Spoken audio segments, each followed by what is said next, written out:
engines on the island of Sodor like feeling responsible, reliable, and really useful.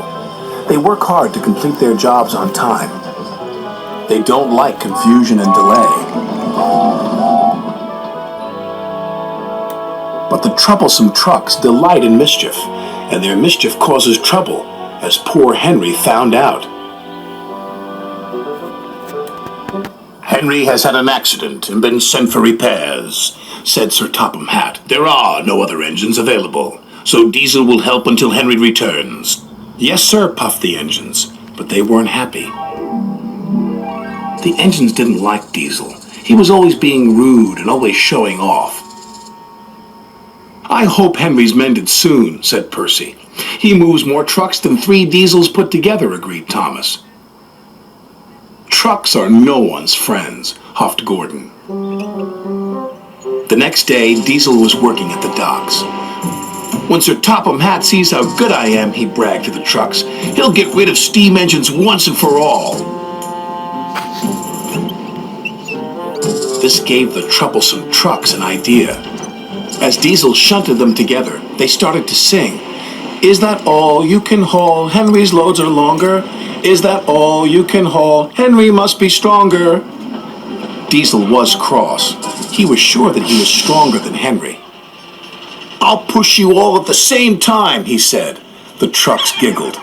"Push us all, that's the longest. Push us all, you'll be the strongest." "That's me," said Diesel, "the world's strongest engine." And Diesel shunted 5 trucks together, then 10, then 15. Soon he had an enormous line of 20 trucks. "What's Diesel doing?" cried Percy. "He thinks he's the world's strongest engine," replied Thomas. Diesel didn't know the shunters had set the brakes on the trucks. The troublesome trucks knew, but encouraged Diesel to push anyway. "Push, push, push!" Diesel pushed, and he pushed, and he pushed. But the trucks didn't move, so Diesel decided to pull the trucks instead. Heave ho, you can pull, but we won't go," sang the trucks.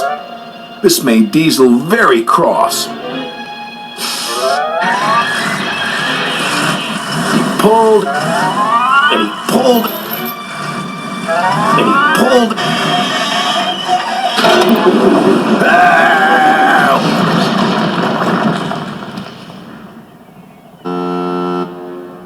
"Grease and oil," Diesel sulked, as the trucks laughed and laughed.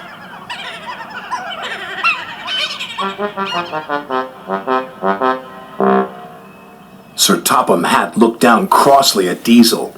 "I thought you would be a proper dockyard Diesel, but I was wrong," he said. "Can you make up for lost time, Henry?" "Oh, yes, sir," Henry replied happily.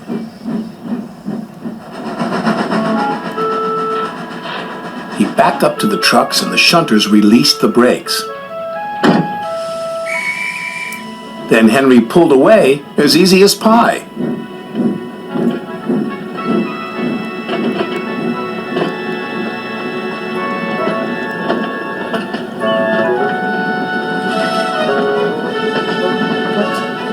And the engines cheered.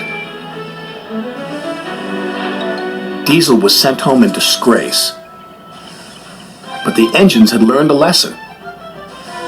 "Even troublesome trucks can do you a favor sometimes," chuffed Thomas. "Like getting rid of a smelly old Diesel," puffed Percy.